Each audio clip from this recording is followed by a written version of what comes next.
So how can you use open houses to get more leads in this market?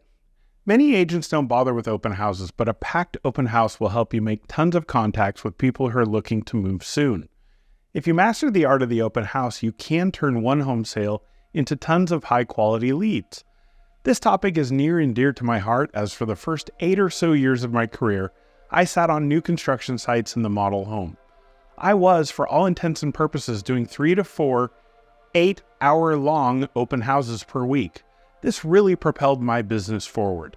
So to that end, here are 3 tips to help you pack your open houses and take your business to the next level. Tip number 1, pick your day and time. Generally speaking, the weekend is the best time to host an open house since most people won't be busy. Sunday is usually the perfect day of the week. Next, pick the right time of day. If your client is in an urban area, 11 a.m. to 3 p.m. is the best time, while those living in the suburbs should open between 12 p.m. and 4 p.m. to maximize traffic. Tip number 2, market like a pro. Dedicate yourself to marketing the event everywhere you can, like the MLS, Facebook, your blog, your database, etc. When you create a Facebook page for the event and/or send out emails, make sure you're including professional photos of the house and grab buyers' attention.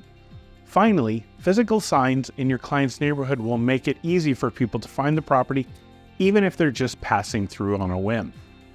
Tip number 3, network, network, network. Your primary goal for the open house should be to provide value to your client, but that doesn't have to be your only objective. Most people who are looking to buy a home also have a property to sell, so talk to attendees and let them know that you work with both buyers and sellers. Just adding people to your database can eventually turn into leads. Okay, and I couldn't resist giving you a bonus tip this week. Doesn't do any good to get tons of people into your open house if you don't do anything with them. If you use a high-quality CRM like Brivity, generally you'll have some sort of an electronic open house registration form. Do your best to gather a prospect's name, phone number, and email address.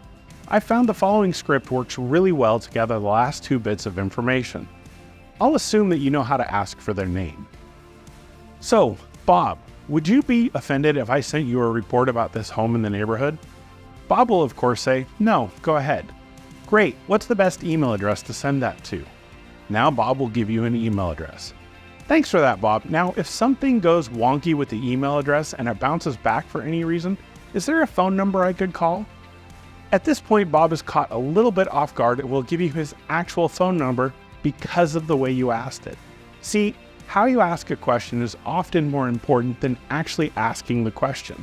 Right now, Bob is thinking he wants the report, and the only reason you might be calling is if the email goes awry.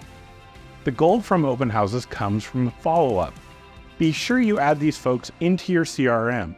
If you have a good CRM, put them on an open house follow-up plan and actually follow up. Okay, that's it for this one. I hope you enjoyed it. If you wouldn't mind hitting that like button and subscribing on YouTube, we'd sure appreciate it. And if you'd like to schedule a one-on-one call with me, head on over to altitudehomesgroup.com, click the link to schedule a meeting with me, and we can discuss your goals. I'm always committed to your success. Catch you at the next one.